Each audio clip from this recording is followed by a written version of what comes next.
tous. Alors cette semaine, pas mal de boulot, on a bien avancé sur pas mal de choses. Bon, déjà, la chose principale de la semaine, ça a été de rentrer tous les moutons, mettre en route tout ce qui est alimentation, triage, etc.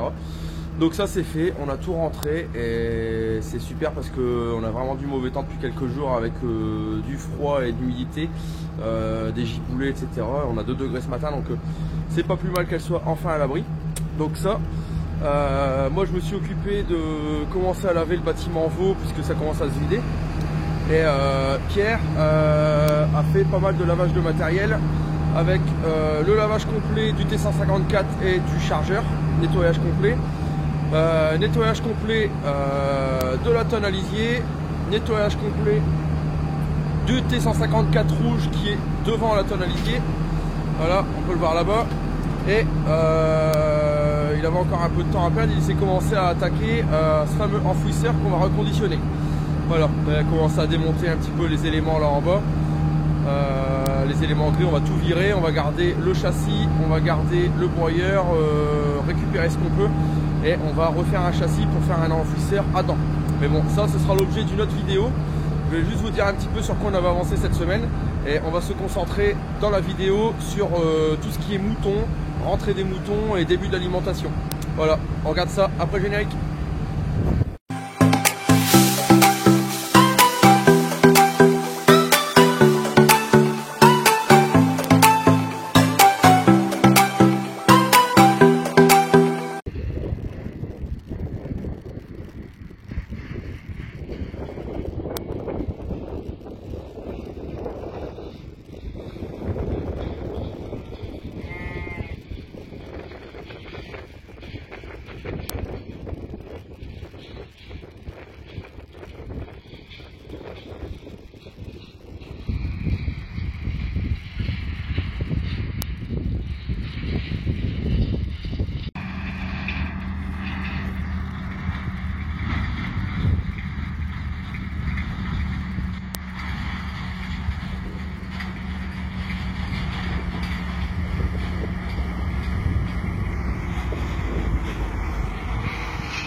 ça y est, la nuit est tombée, fin de journée. Comme vous pouvez le voir, tout est rentré. On a réussi à tout rentrer le troupeau sur la journée. Donc avec 3 voyages avec la bétaillère derrière le tracteur, la bétaillère Josquin, sur le site à 12 km d'ici. Donc on a dû faire 3 tours dans 2 pâtures différentes. Donc le temps de les rattraper, ça a été plus ou moins bien selon les prairies parce que il y a toujours une brebis qui arrive à se faufiler, à repartir du parc ou des choses comme ça. Mais au final ça s'est pas trop mal passé. Et puis ensuite 2 petites prairies pas très loin d'ici avec la petite remorque bétaillère derrière la voiture. Et donc, contre toute attente, parce que je ne pensais pas réussir à tout faire aujourd'hui, on a rentré la totalité du troupeau. Et vous voyez, c'est super calme. Elles viennent de prendre leur premier repas, donc tout est plein, vous voyez. Je vous expliquerai un petit peu plus tard les différents lots qu'on va faire, puisqu'ils sont plus ou moins allotés en rentrée de prairie, mais il y a encore du taf à alloter, il y a encore quelques agneaux à sevrer, des agneaux d'arrière-saison à sevrer, etc. Ce qui est sûr, c'est qu'ici, dans ce parc-là, on a, il me semble, 66 brebis et 2 béliers. Ça va rester comme ça, je pense, un petit peu, encore quelques semaines, et ensuite on enlèvera les béliers. Les béliers, ça me permettra de voir s'il y a des retours dans les brebis pleines. Ici, on a les 8 brebis les plus avancées, logiquement, pour l'annulage, ça devrait être les premières à annuler.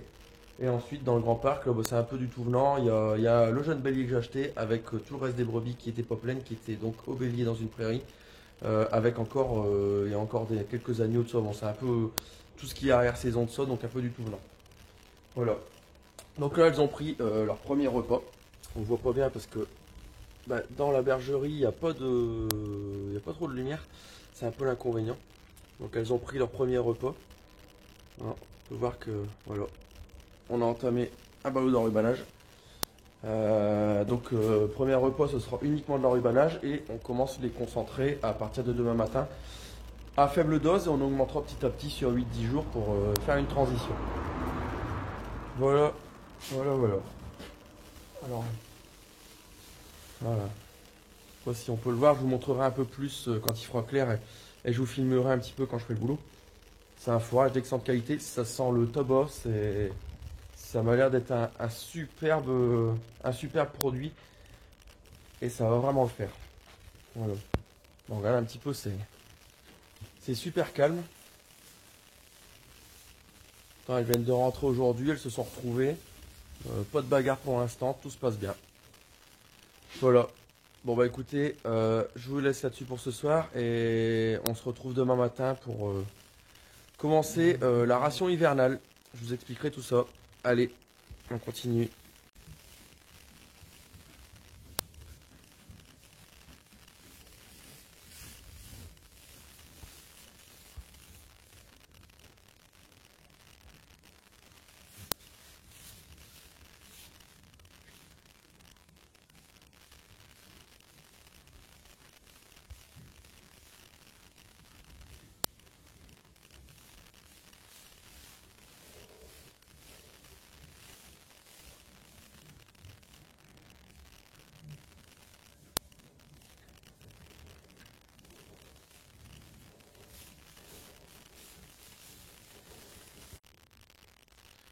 Bon, on est le lendemain, il fait encore noir, il est tôt. Donc on va voir comment elles ont passé leur première nuit. Apparemment tout le monde est réveillé. Donc on va pouvoir leur donner leur premier repas du matin.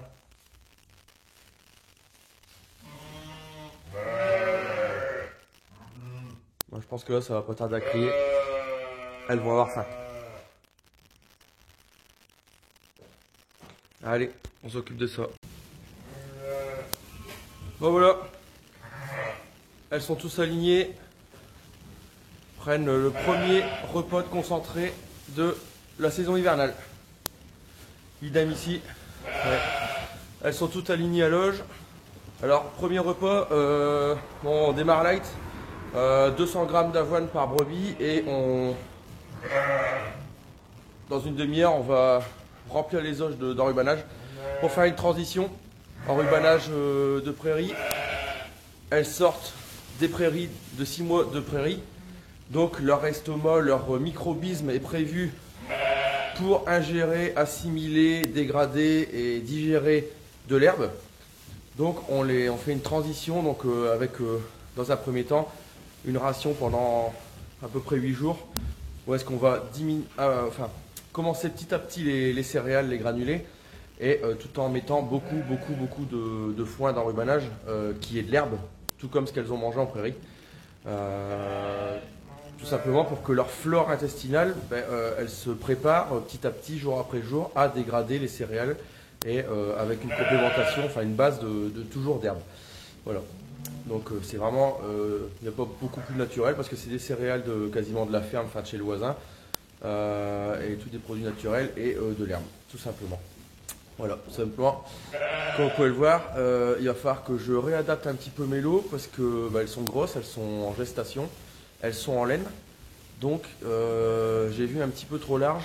Il va falloir que j'enlève quelques brebis pour basculer à côté, revoir mes parcs parce qu'elles n'ont pas tout à fait assez de place pour toutes manger en même temps. Et ça c'est problématique parce que ça va se battre. Il y a des brebis qui n'auront pas leur ration et les plus faibles se tiendront à l'écart et les dominantes vont manger. Et ça c'est pas bon, on a un petit peu le même problème là-bas. Donc il faut vraiment que je réadapte les lots et peut-être remettre 1 ou 2 auges. Voilà, allez, on continue, c'est parti. Bon voilà, j'ai donné donc 200 g d'avoine par brebis donc à toutes les bêtes. C'est beaucoup plus calme, on a encore quelques-unes qui gueulent parce que bon, il y en a, on leur donne un peu de céréales, on peut leur donner 3 kilos, elles vont les manger. Je vais laisser manger ça. Moi je file sur le deuxième site parce qu'on a encore des veaux, donc je file sur le deuxième site nourrir mes veaux. Et Pierre va arriver dans pas très longtemps et lui va distribuer l'enrubanage à tout le troupeau. Voilà, et puis elles sont tranquilles pour la journée. Allez, je vous dis à plus. On reviendra demain matin pour une ration un peu plus complète. Bon, je suis de retour à la ferme là. Et tant que j'y suis, il y a 2 matériels qui sont là, qui font partie d'une des 2 CUMA dont je fais partie, parce que je fais partie de 2 CUMA. Et vu qu'on me demande, on me pose pas mal de questions sur le matériel que j'ai. Bon, il y a du matériel qui est à moi et je fais partie également de 2 CUMA. Et il y a 2 matériels ici dans la cour qui font partie d'une des 2 CUMA dont je fais partie, dans lesquels je suis engagé. Et c'est donc le plateau AMBS La Littorale 9 mètres 10 tonnes qu'on utilise pour les transports de paille, transport d'enrubanage, puis différentes choses, des big bags, des choses comme ça. Et la bétaillère Josquin qui nous sert pour sortir et rentrer les moutons sur le site le plus éloigné. Voilà. Rien de compliqué. Bon, derrière on peut voir aussi ma vieille benne 10 tonnes qui sert à faire toutes les bricoles, du fumier, de la terre, des cailloux, toutes les bricoles qu'on peut faire pour pas abîmer les grosses bennes. Et là-bas derrière, je vous en parlerai un petit peu plus en détail cet hiver, le fameux enfouisseur qu'on va reconditionner totalement avec Pierre pour le transformer en enfouisseur à dents de 4 mètres 30 il me semble exactement. Voilà, rien de spécial à dire sur le plateau, hein. Celui-là c'est le plus récent, il a 2 ans. On en a 2 identiques comme ça, de 9 mètres 10 tonnes. Et puis la bétaillère elle a quelques années aussi. Ce qui est bien pratique pour les moutons c'est qu'elle pose à terre, donc c'est vachement pratique. Après rien de spécial, hein. On met entre 30 et 35 brebis dedans, donc ce qui est déjà pas mal. Bon, ça nous fait faire, vous voyez hier pour rentrer les moutons 3 voyages. Donc voilà, on l'utilise 2 fois dans l'année, 2 ou 3 fois. Parce qu'on l'utilise parfois aussi pour faire du tri de bêtes à l'intérieur. C'est pas mal pratique parce qu'il y a une cloison avec des trapettes pour les moutons et c'est vachement utile. Je dirais qu'elle est vachement pratique, vachement bien faite. Le seul bémol qu'il y a peut-être c'est les pneumatiques, ils sont très larges donc ça roule bien. Par contre, le problème c'est que dans les prairies, l'automne ça glisse fortement et on se fait des frayeurs. La bétaillère part carrément en vrac sur le côté, dans les dévers, des choses comme ça, et ça nous met vachement en difficulté. Il y aurait peut-être valu mieux des roues plus fines qui tranchent un petit peu mais qui tiennent la route, quoi. Voilà. Bon, écoutez, on va retourner faire un petit tour, voir si tout se passe bien dans la bergerie. Et puis on en restera là pour cette vidéo. Je vais vous dire un petit peu ce que j'envisage de faire là pour les moutons dans les semaines à venir. Et puis on en restera là. Allez, on va voir ça. Ça a l'air vachement calme, il n'y a pas de bruit. Je pense qu'elles sont bien rassasiées.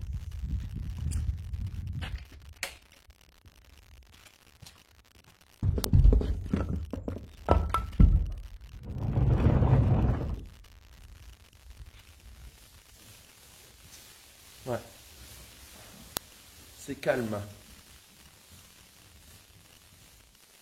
C'est calme, ça mange, c'est couché.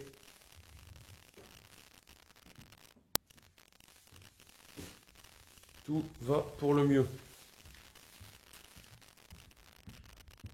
J'aime bien les voir comme ça veut dire que tout se passe bien, qu'elles sont bien. Elles manquent de rien. Il y a une sacrée odeur, l'enrubannage sent vachement bon. On va regarder un petit peu. Elles peuvent être qu'heureuses en mangeant un fourrage de qualité comme ça. Si vous pouviez avoir l'odeur avec. D'ailleurs, c'est une drogue, ça me bourre le nez. Et voilà. Alors, ce qu'on va faire ici dans les semaines à venir, bon là déjà elles sont en phase de transition comme je vous expliquais auparavant avec beaucoup d'herbes. Et on va augmenter la ration concentrée petit à petit pour arriver à peu près un mois avant l'agnelage, c'est-à-dire dans 10-15 jours, avec une ration qui sera donc avec les mélanges d'orge, luzerne, corn feed et pulpe sèche. Ça va être à peu près 1 kg de concentré par brebis durant tout le mois avant l'agnelage pour les préparer à l'agnelage. Enrubannage, on va dire quasiment à volonté parce qu'elles vont se rassasier d'elles-mêmes et ça va faire environ dans les 3 kg d'enrubannage. Enfin, je dis enrubannage, c'est un enrubannage très sec, ou un foin enrubanné. Mais il est de qualité cette année, on a vraiment réussi à ramasser un bon fourrage. Donc voilà, ça va être ça au niveau alimentation. Le gros taf qu'il va y avoir, ça va être la vermifugation de tout le troupeau. Donc application du vermifuge. J'essaierai de vous faire quelques rushs là-dessus dans les semaines, dans les jours à venir. Il y aura également, on va programmer la tonte. Donc la tonte, ça va être une sacrée journée parce qu'il va falloir du monde. Parce qu'il y aura une équipe qui va attraper les brebis, les mettre sur le cul, les passer au tondeur. Le tondeur va les tondre et moi dans la foulée, je me mets à côté du tondeur, j'attrape les brebis et je fais le parage des pattes. C'est-à-dire que je taille leurs onglons avec un sécateur pour bien retailler, leur couper les ongles concrètement, leur couper les ongles, c'est pas plus compliqué que ça. Et faire quelques soins des brebis qui auraient besoin de quelques soins aux pattes. Donc c'est assez intense, on en a un peu plus de 100 à passer. Et il y aura, suite à ça, suite à la tonte, je ferai quelques rushs aussi là-dessus. Il y aura les échographies. Donc là, ce sera le résultat final. Combien de brebis, quel pourcentage sont pleines, attendre des jeunes, quand on aura à 15 jours près la date d'agnelage. Et donc ça, bon, on en saura un peu plus au moment où on le fera. Là pour l'instant c'est très bien, elles sont rentrées, elles sont bien. On commence les rations hivernales, l'hivernage, et puis tout ça, ça va venir dans les semaines à venir, d'ici 15 jours, 3 semaines. Vermifuge, la tonte, échographie. Et après on attendra les agnelages, voilà tout simplement. Bon, écoutez, moi sur ce, je vais vous laisser là-dessus pour cette vidéo. Il y en aura d'autres qui vont venir. Continuez à liker, vous abonner, on est presque 3000. Donc à 3000, je ferai un tour complet de tout le matériel que j'ai sur l'exploitation, comme je vous l'ai promis. Ça va venir dans les semaines à venir aussi, ça. On va encore faire un peu d'épandage aussi, tout ça. Donc je vous présenterai un peu plus en détail les pendeurs. Mais on va en rester là-dessus pour cette vidéo et je vous dis à la prochaine. Allez, salut!